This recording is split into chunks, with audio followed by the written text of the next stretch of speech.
निरंकारी विचार, निरंकारी गीत, निरंकारी भक्ति के लिए हमारे चैनल को जिस सब्सक्राइब करें। मालिक धन को निरंकार जी। ढूंढे दुनिया, कहो कहाँ पर रहता है। जिस मालिक को ढूंढे दुनिया, कहो कहाँ पर रहता है।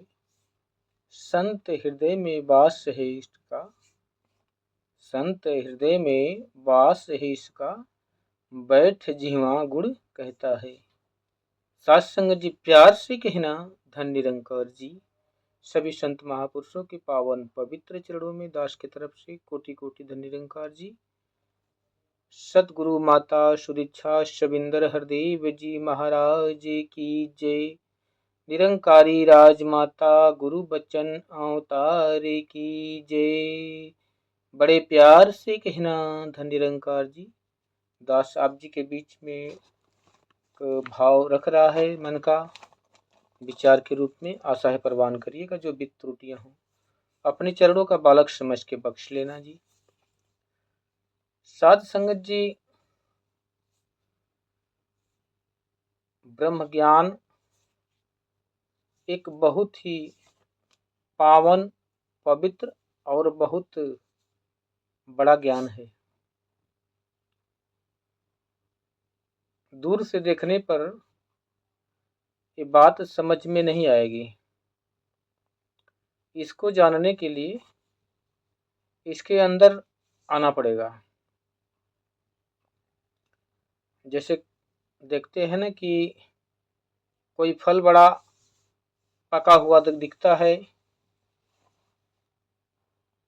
पीला पीला दिखता है, तो मन को आकर्षित करता है कि ये बहुत सुंदर है, अच्छा है। पर नज़दीक से जाने पर ही उसकी अच्छाई और उसकी जो खूबियाँ होती है, जब उसको चखा जाता है, खाया जाता है, तभी पता चलता है। ठीक इसी प्रकार साथ संगत जी, जब तक जो इंसान इस ब्रह्म ज्ञान को पा नहीं जाता, इसका अनुमान लगा पाना बहुत ही कठिन है। दास ने भी यही कोशिश किया था जो संसार कर रहा है। अनुमान लगाते लगाते लगाते, समझते समझते बाहर से 7-8 साल बीत गया। पास में ही, करीब में ही रहकर गीत भजन सुनता था, लेकिन साथ संगत जी इस रहस्य को जान नहीं पाता था। बातें रोज होती थी कि परमात्मा दिखाया जाता है, परमात्मा दिखाया जाता है, तो मन के अंदर एक भाव बैठा था, अहंकार बैठा था कि परमात्मा को तो देखा ही नहीं जा सकता, तो ये कैसे दिखाएंगे। तो इसी वजह से ये दीवार मन क्रॉस नहीं कर पाता था, और इसी वजह से 7 से 8 साल तक फेरे लगता रहा, इससे ही खाली खाली, बिल्कुल करीब होकर भी। जिसे कहा भी गया उदाहरण के तौर पर कि एक महात्मा बड़े ही दयालु, बड़े ही कृपालु, उनके पास पारस पत्थर होता है, और पारस पत्थर को वो रखे थे, कोई ऐसा असहाय दुखी गरीब अगर कोई मिलेगा तो उसको हेल्प किया जाएगा। तो जाते हैं, देखते हैं एक इंसान बहुत ही रोज़मर्रा की ज़िंदगी जी रहा था, जिसको खाने पीने की बहुत तबाही थी। बहुत मेहनत करने के बाद ही वो दिन भर का एक बार भोजन का कर पाता था इंतजाम। उनको दया आई, देखे महात्मा जी तो बोले कि इसको दे देते हैं, इसको ज़रूरत लग रही है, इसकी गरीबी मिट जाएगी। उन्होंने बोला कि ये पारस पत्थर है, इसको तुम ले जाओ, एक डिब्बी में बंद करके दिए। बोले कि ये लेके जाओ, इसमें एक पारस पत्थर है, अगर तुम लोहा को टच करोगे तो सोना हो जाएगा, जिससे तुम्हारी गरीबी दूर हो जाएगी। लेकिन साथ संगत जी, लेने को तो ले लिया, पर उस पारस पत्थर के गुण को वो जानता नहीं था, और विश्वास भी उसको बातों पर इतना गहरा नहीं पड़ा। किसी की चलते फिरते बात थी। जब कोई पोशाक में या कोई किसी स्थान से बोलता है ना तो उसका प्रभाव ज़्यादा पड़ता है, लेकिन अगर कोई चलते फिरते कोई बात बताए तो थोड़ा टेम्परेरी लगता है। उसको भी ऐसे ही महसूस हुआ। उसने घर पे ले जाके अपना दिमाग इस्तेमाल करना चालू किया। एक अलमारी में रख दिया और रोज देखता था कि ये तो लोहे की डिबिया में है। अगर इनकी बातों में इतनी सच्चाई होती तो कि पारस लोहे को सोना बना सकता है, तो जिस डिब्बे में पारस पत्थर रखा गया है ये भी तो सोना बन सकता है। पर ये सोना नहीं बन रहा है, इसका मतलब कि इनके बातों में सच्चाई नहीं है। वो ऐसे ही रखा रहा। 5 से 6 महीने का दिन गुजर गया। महात्मा जी को फिर ख्याल आया कि चलते हैं एक बार देखते हैं, उसकी गरीबी मिट गई होगी, क्योंकि मैंने बहुत कीमती पत्थर दिया था उसको। आते हैं, फिर वही काम करते नजर आता है। रोज की जो दिहाड़ी थी, वही पोशाक, वही वेशभूषा। साध संगत जी पूछते हैं कि भाई अभी भी तुम्हारा स्थिति वही की वही है, क्यों तुमने पारस पत्थर का फायदा नहीं उठाया? वो इंसान झट से बोलता है कि अगर आपकी बात में सच्चाई होती तो जिस डिबिया में पारस पत्थर आपने दिया है वो भी लोहे का है, वो सोना नहीं बन पाया तो और लोहा कैसे सोना बनेगा? उसने अपना बातों का इजहार किया। तो मंगाते हैं तो डिबिया लेके आओ मेरा। डिबिया जैसे ही लाते हैं, उस डिब्बे को खोला तक नहीं था, न देखा था वो, जैसे पाया था वैसे ही रख दिया था। जब वो महात्मा खोलते हैं, देखते हैं तो जो पारस पत्थर था संत महापुरुषों, वो कपड़ा में बंद था। एक कपड़े में लपेट कर उस डिब्बी में रखा गया था। देखा तो वैसे के वैसे वो पड़ा है उसी में। वो कपड़ा उस लोहे को टच करने में नहीं देता था, बीच में पर्दा था, इसलिए वो डिब्बा सोने का नहीं बन पा रहा था। तो कहने का तात्पर्य है कि ज्ञान एक बहुत ही रहस्यमयी चीज है, इसको सार्वजनिक नहीं किया जाता है। अगर चाहते महात्मा तो कपड़ा हटा के दे सकते थे तो सोना बन सकता था, लेकिन ऐसा नहीं है। कि जो रहस्य होता है सार्वजनिक नहीं किया जाता। जिसको इसकी भूख है, जिसको इसकी एहसास है, उसी को देने का ऐसा होता है कि इसका अनादर ना हो पाए। तो कहते हैं कि तुमने तो अपना अच्छा सा अवसर खो दिया इतने दिन का, अब तक तो तुम राजा बन गए होते। उसको भी जब ये ध्यान आया कि मैंने कितना बड़ा चूक कर दिया, अगर मैं कपड़ा खोल लिया होता तो आज मैं ये हालत नहीं होती। तो इसी प्रकार साथ संगत जी दास का भी जीवन था कि ऐसे ही सोच रहा था, कुछ अंदर प्रवेश नहीं कर पाता था कि सत्संग में जाएं, गहराई से इसको समझें। बस लाउड स्पीकर की आवाज़ें सुन के अपने ही दिमाग में मस्त था। तो साथ संगत जी जब अवसर प्राप्त हुआ, समय आया, सदगुरु ने कृपा किया, जब इसकी बख्शिश हुई, दीदार हुआ, तो साथ संगत जी वो बातें जुबां से कहने में नहीं आती। जब इसका दीदार हुआ, वो बातों के लिए कोई शब्द ही नहीं बन पाता है कि उसको इजहार किस प्रकार किया जाए। बस आंखों से ही आंखें से बात हुई, मन की बात मन से हुई, आत्मा का परमात्मा से मिलन हुआ। ये वाणी से परे हो गया साथ संगत जी, क्योंकि जो गला के अंदर से आवाज आती है वो बंद हो गया। आवाज आने की शक्ति ही खत्म हो गई बिल्कुल। आंखों से केवल आंसू आ रहे हैं प्रेम के। इतना करीब, इतना नजदीक, और मैं भटकता रहा इतना, कहाँ कहाँ। बस साथ संगत जी यही पर्दा है, और ये किसी वेद और पुराण में वर्णित नहीं है। ये पर्दा सतगुरु हटाता है, ज्ञान का पर्दा।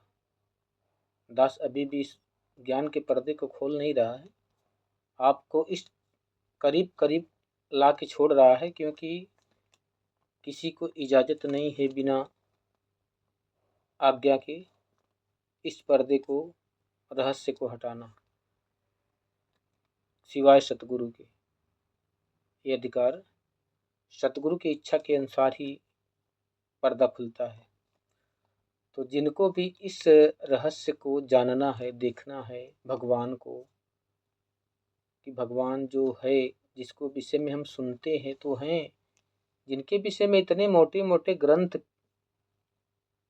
पुराण लिखे गए हैं जो पढ़ने में पूरी उम्र कम पड़ जाएगी, ऐसे परमात्मा को क्या देखने के लिए कभी इस मन में बात नहीं आती, ख्याल नहीं आता कि ऐसे परमात्मा से एक बार मिल तो लिया जाए, एक बार देख तो लिया जाए, क्या सच है क्या झूठ है। क्या लगता है? कुछ नहीं लगता। थोड़ी सी समय लगती है, समर्पण लगता है। जो समय हम तमाम ऐसे जगहों पे बिता देते हैं, इतना कीमती समय, कोई गांव में नाच आ जाता है, कोई ऐसे टेम्परेरी प्रोग्राम आ जाते हैं, तो हम वहाँ अचानक से अपने बहुत सारी कीमती चीज समय को भी वहाँ लगा देते हैं। लेकिन कभी जीवन में हमने परमात्मा को पाने के लिए अवसर अपने जीवन से निकाला है?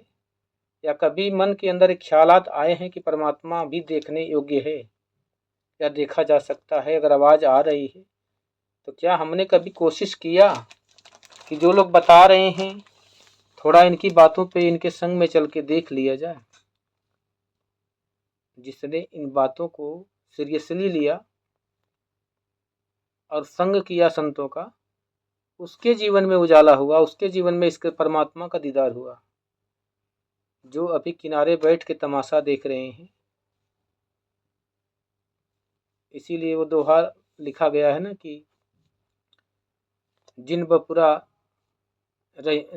ढूंढा तिन पाइया, गहरे पानी पैठ, मैं बपुरा डूबन डरा, रहा किनारे बैठ। तो जो किनारे बैठे हैं वो किनारे का तमाशा ही देखते रह जाएंगे। जो गहराई में डूबेगा वो हीरे मोती पाएगा। ऊपर ऊपर तैरने वाला हासिल क्या कर पाएगा, गहराई में जाएगा तो हीरे मोती लाएगा। परमात्मा हर जगह मौजूद है।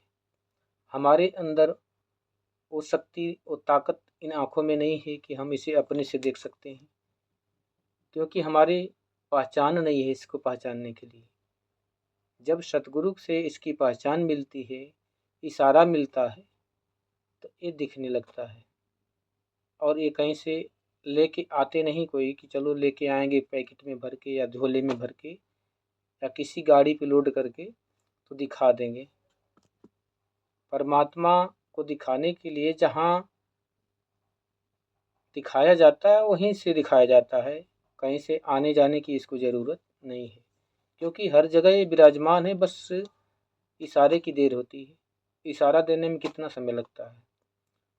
अगर समय लगता है तो केवल बस इस सृष्टि को समझाने में लगता है। भगवान श्री कृष्ण ने अर्जुन जी को कितनी गीता का ज्ञान दिया।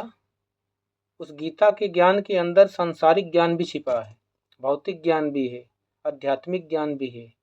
उन्होंने सारी चीज़ों को बताते बताते इतना टाइम लग गया, नहीं तो दर्शन करने में कितना समय हुआ। बस इच्छा हुई अर्जुन की कि मैं देखना चाहता हूँ वो रूप आपका, और भगवान ने दिखा दिया। इतना ही तो सतगुरु भी करते हैं कि हम देखने के लिए इच्छा तो जाहिर करें कि हमें देखना है परमात्मा। दिखाने वाला तो घूम रहा है गली गली, घर घर, आवाज़ लगा रहा है, संदेशा डाल रहा है कानों में, देख लो, आओ परमात्मा को देख लो, जान लो। अगर फिर भी अगर हम चूक जाएं और मरने के बाद अगर परमात्मा पूछेगा कि तुमने क्या किया, तुम्हें तो इसी काम के लिए भेजा गया था कि हमको जान लो, तो अगर हम वहाँ कहेंगे कि हमने तो सुना ही नहीं, तो परमात्मा के पास रिकॉर्ड है, कैमरा। कैमरा इसका हर जगह लगा हुआ है, स्क्रीन शॉट करके दिखाएगा, देखो इस समय पे तुम्हारे कानों में इस रूप में हमने आवाज़ दिया था और तुमने इस आवाज़ को अनदेखा कर दिया, फिर साथ संगत जी वो कर्म का लेखा वहीं से बदल जाएगा। कहते हैं कि पढ़े लिखे क्या होते हैं, हरि से हुई न भेंट, अब पछताए होत क्या जब चिड़िया चुग गई खेत। फिर बात तो बनने वाली नहीं, क्योंकि जिस साधन मिला था साधन को हमने गंवा दिया। जो साधन के रूप में शरीर मिली थी कि बड़े भाग्य मानुष तन पावा, सुर दुर्लभ सदगंथन गावा, साधन धाम मोक्ष कर द्वारा, कि मोक्ष का द्वार खोलने के लिए जो ये शरीर मिली थी उसको तो जला दिया गया, खत्म हो गई। आत्मा अब अकेले क्या कर सकती, कुछ नहीं।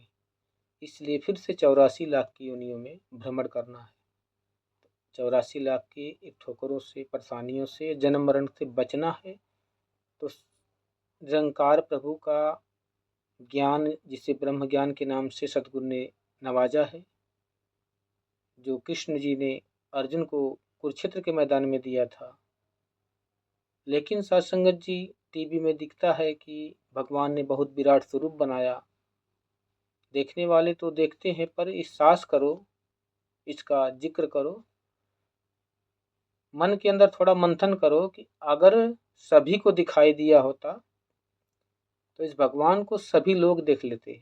लेकिन जो अर्जुन के सिवा अगल बगल खड़े थे उनको ये भगवान, इतना बड़ा भगवान दिखाई क्यों नहीं दिया, ये बहुत बड़ा राज है। क्योंकि भगवान ने शरीर नहीं दिखाया था, ना ही भगवान ने शरीर का बड़ा किया था। अगर शरीर बड़ी होती भगवान की तो सबको दिखाई देती, पर भगवान ने विराट स्वरूप बनाने के लिए अपना शरीर विस्तार नहीं किया था, ज्ञान की दृष्टि विस्तार किया था। अर्जुन को ज्ञान की दृष्टि से अपना आकार दिखाया था कि मैं निराकार हूँ, मैं हर जगह व्याप्त हूँ, मैं आने जाने वाला नहीं हूँ, मैं किसी शस्त्र से कटने वाला नहीं हूँ, मैं किसी अग्नि से जलने वाला नहीं हूँ। भगवान इशारा दिए थे और ये केवल सिर्फ और सिर्फ अर्जुन को दिखा। वही ज्ञान दिखाया जाता है कि आज भी अगर निरंकारी ज्ञान में परमात्मा को दिखाया जाए तो अगल बगल के जो नहीं देखने वाले हैं संसारिक इंसान, जो खड़े होकर लाख बुद्धि लगाते रहें, लाख कोशिश करते रहें, केवल उसी को दिखाई देगा जो ज्ञान कक्ष में बैठा है। बाहर बैठे इंसान को, जो ज्ञान से परे हैं अभी, उनको कुछ बात समझ में नहीं आएगी। इसलिए कहते हैं सत्संग जी की समय गया फिर हाथ ना आवे, अंत समय पछताएगा। यम ने जो संदेशा भेजे नैनो नीर बहाएगा, तेरे सारे संगी साथी काम न तेरे आएंगे, तेरे सारे कुटुंब कबीले तुझे बचा नहीं पाएंगे। अंत काम एक गुरु ही आना, ये हाड़ और चाम नहीं, अवतार संत से लेखा मांगे, धर्मराज का काम नहीं।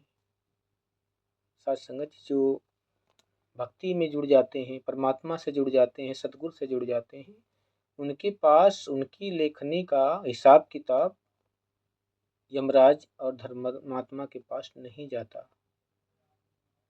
उसका हिसाब किताब सदगुरु करते हैं, निरंकार करते हैं। तो ऐसे परमात्मा जो हमारे अंग संग विराजमान है, जो असीम है, अनंत है, अथाह है, अगोचर है, जिसके विषय में इतने वेद वाणियाँ लिखी गई है कि तुम्हें माता चपता तमेव, तुम्हें विद्या दब्रम तमेव, तुम्हें बंधु चस्का तमेव, तुम्हें सर्वम मम देव देव। ऐसे प्रभु परमात्मा को जानने की इच्छा जाहिर करो। देखो मुक्ति इसी से मिलती है, ये आत्मा इसी की अंश है। इसके सिवा कोई पूजा पाठ करने से धन संपदा पा सकते हो, सब कुछ मनोकामनाएं सिद्ध कर सकते हो, दुनिया की शक्ति पा सकते हो, लेकिन सत्संगत जी मुक्ति नहीं मिल सकती, आत्मा की तृप्ति नहीं हो सकती। इसलिए कहते हैं कि आत्मा का सफर परमात्मा तक है।